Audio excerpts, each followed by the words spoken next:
Company वाले हमें कैसे उल्लू बनाते हैं आइए जानते हैं। सबसे पहले बात कर लेते हैं नूडल्स के बारे में। जी नूडल्स खाने में कितना मजा आता है, ओहो क्या ही बोले। अब जितना मजा आपको नूडल्स खाने में आता है उतना ही मजा नूडल्स वाले को आपको उल्लू बनाने में आता है। दरअसल जो कप नूडल्स आते हैं वो ऊपर से तो ऐसे पूरे भरे होते हैं और जब आप उसे नीचे फाड़ते हो तो ओ तेरी ये तो गड़बड़ है रे बाबा। एक्चुअली नीचे से इतना खाली होता है। अब किसी भी कंपनी का चिप्स हो उसे खाने में काफी मजा आता है क्योंकि उसके पैकेट में नाइट्रोजन गैस भरा गया होता है जो चिप्स को क्रिस्पी बना कर रखता है। बट ये सब तो ठीक है, पर यार इतना गैस कौन भरता है? मतलब दूर से देखने पर लगता है कि चिप्स पूरे पैकेट में भरा होगा, बट फाड़ने के बाद ये क्या? यार ऐसा ही करना है तो काम करो, आप सिर्फ गैस भरकर भेज दो, हम चिप्स घर पे तल के खा लेंगे। मतलब हद होती है यार। अब जरा शैम्पू की भी बात कर लेते हैं। अब कोई भी शैम्पू दो फॉर्म में आता है, एक पाउच और एक बॉटल। तो जब आप बॉटल वाले शैम्पू के दाम जितना पाउच खरीदोगे और जब दोनों में से शैम्पू निकाल कर कंपेयर करोगे तो पता चलेगा कि यार ये तो बॉटल के नाम पे ठग रहे हैं क्योंकि 285 की बॉटल शैम्पू से ज्यादा 285 की पाउच में से शैम्पू निकल जाती है। अब पार्ले जी बिस्किट किसको याद नहीं? हमें से कईयों का बचपन तो इसी से कटा है। तो आज भी पार्ले जी 3 रुपए का ही आता है और 2005 में भी 3 रुपए का ही आता था। तो ये कैसे? क्योंकि आज के पार्ले जी में क्वालिटी नहीं मिलती, सिर्फ क्वांटिटी मिलती है और वो भी चाय में डूब जाती है।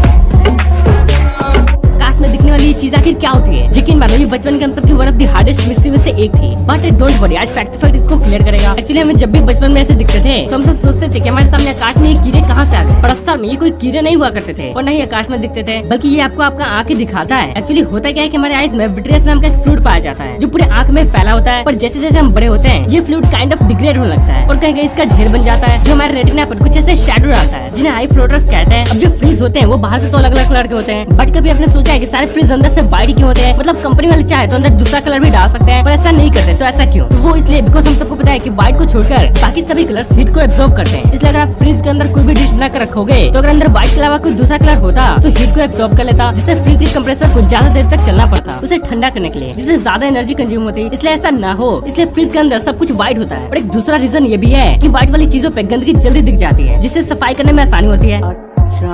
चीजें जो ये बताती है कि जापान 2050 में जी रहा है। सबसे पहले बात करते हैं टॉयलेट के बारे में। तो जहाँ दूसरे देश में टॉयलेट कहीं कोने में पड़े मिलते हैं वहीं पे जापान में टॉयलेट 20 सड़क पे ऐसे ट्रांसपेरेंट मिल जाएंगे जिसके अंदर जाओ और एक बटन दबाओ तो ये ब्लर हो जाएगा और फिर आराम से काम करो और बाहर निकल जाओ। अब जहाँ अदर कंट्री में ब्रेड में बट्टर लोग चम्मच लगाते हैं वहीं पे जापान में बट्टर लगाने के लिए भी कुछ ऐसा डिवाइस होता है काइंड ऑफ लिपस्टिक जैसा जिससे आसानी से बट्टर लग जाती है। अब जापान में जो मिल्क बॉटल्स मिलते हैं उसमें भी काफी क्रिएटिविटी छिप रहती है। जैसे इसे देखो, जहाँ पे ये लड़की कहीं और दिख रही है और ये लड़का कहीं और जब आप बोतल को खाली करोगे तो पता चलेगा कि वो तेरी ये दोनों तो एक दूसरे को देख रहे हैं। अब बियर और सोडा का कैन ऑलमोस्ट सेम दिखता है, इसलिए जापान इन दोनों पर ब्रेली स्क्रिप्ट में सोडा और बियर लिखता है ताकि गलती से अंधे लोग सोडा के चक्कर में बियर ना पी जाए और जिनको बियर पीना था वो सोडा पीकर पछताए ना। इनमें जहाँ दूसरे कंट्री में लोग सिर्फ अपने हाथ को साफ करने के लिए बात करते हैं वहीं पे जापान में आपको फोन सैनिटाइजर सिस्टम भी मिल जाएगा जिसमें फोन डाल दो और वो सैनिटाइजर कर बाहर निकल जाएगा। बट मुझे पता है कि इतना बताने के बाद भी तुम जापान नहीं जाने वाले, तो ठीक है जापान के एक कॉलेज की पार्टी देखो।